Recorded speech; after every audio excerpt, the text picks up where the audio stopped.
Timeline, 5000 ans d'histoire, Richard Fremder.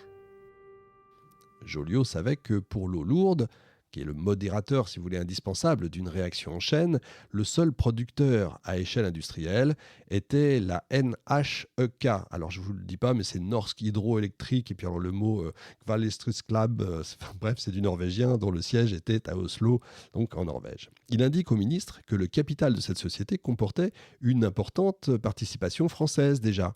Et voici ce qu'il a indiqué: prix de vente pour 200 kilos, 120 000 francs. Nous avons besoin de la totalité de ce stock.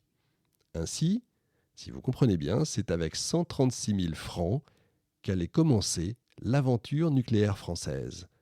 Alors un franc en 1939, ça équivaut à 47 centimes d'euros aujourd'hui. C'est-à-dire que l'aventure nucléaire française a démarré avec, tenez-vous bien, 63 920 euros.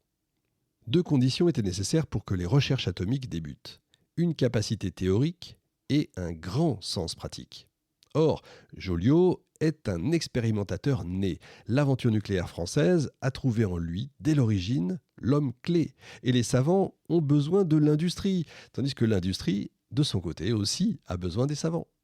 Joliot et les membres de l'Institut du Radium, du Collège de France et du CNRS travaillaient déjà avec une foule de sociétés industrielles.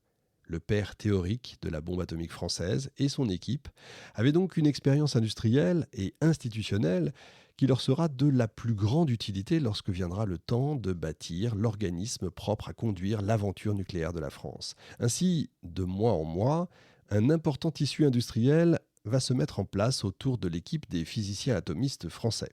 Le prix Nobel de 1935, donc Joliot, est le pivot de toute cette constellation. Pendant la fameuse drôle de guerre de septembre 39 à mai 40, l'affaire atomique poursuit son cours. On peut dire que jusqu'à l'effondrement militaire de 40, les chercheurs français étaient en tête des chercheurs des autres pays en ce qui concerne la libération atomique. Les premiers travaux, commencés en France peu après janvier 39, étaient déjà avancés en septembre de la même année et ils ont continué en secret, figurez-vous, pendant la guerre jusqu'au début de juin 40.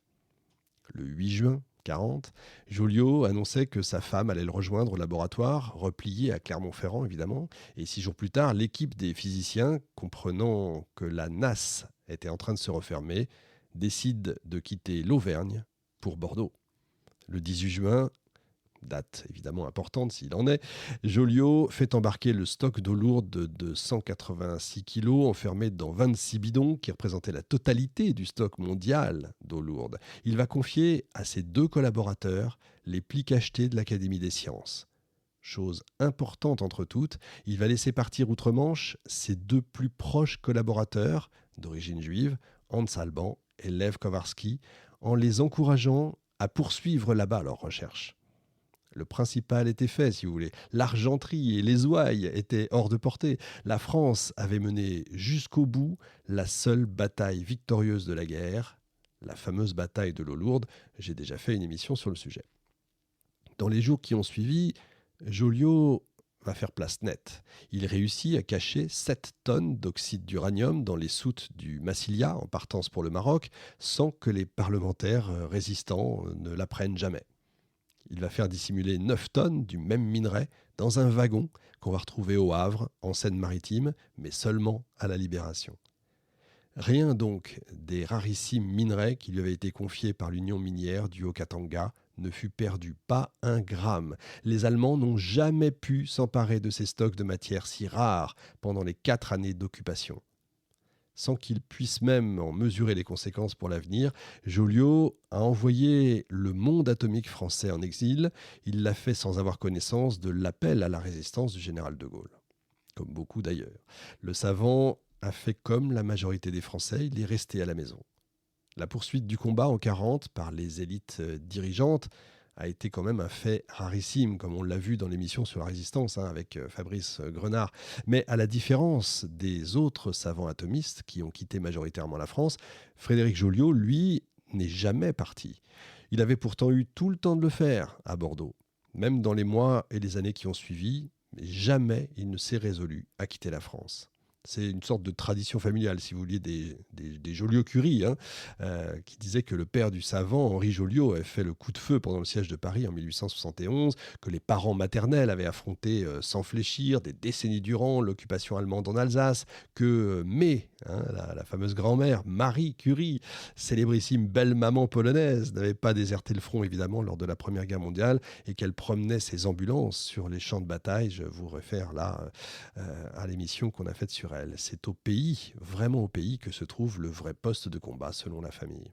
Les Joliot et les Curie avaient appris qu'il faut parfois se résoudre à laisser aux occupants la plus belle aile du château, se résigner à occuper les communs, mais défendre les tables, les chais, les pièces d'or et les bibelots, si j'ose dire.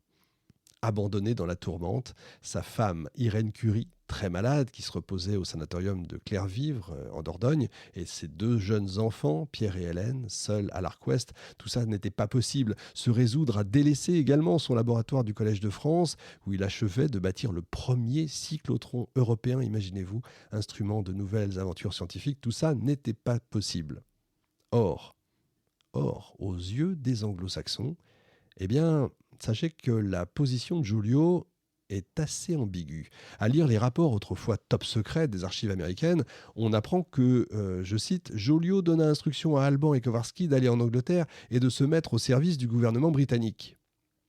Les autorités britanniques chargées du projet de la bombe atomique, connue des 2 côtés de l'Atlantique sous le nom de code TA pour Tube Allies, ont répété à l'envi que le professeur Joliot, je cite, avait envoyé Alban en Angleterre. Tout se passa à leurs yeux comme s'il s'était agi d'une décision personnelle du savant et non d'une décision gouvernementale. Pire, c'est des sources américaines que se dégage la même impression. Et jusqu'à présent, l'histoire atomique française a considéré que les savants français partis en exil, Alban et Kowarski, étaient en fait des soldats français en mission. La seule trace de cette interprétation de savants soldats envoyés en mission à l'étranger repose sur une note manuscrite de juin 40 signée Bichelonne qui dit « Messieurs Alban et Kowarski, accompagnés de mesdames Alban et Kowarski et de 2 enfants en bas âge, monteront à bord du vapeur Broome Park à Brassens, en Gironde. Ils sont confiés à monsieur le comte de Suffolk et de Berkshire afin de poursuivre en Angleterre les recherches entreprises au Collège de France et sur lesquelles sera observé un secret absolu. » Que signifiait « confier à monsieur le comte de Suffolk et Berkshire » ? Elle était signée pour le ministre et par son ordre pour le secrétaire général des fabrications, le chef du cabinet.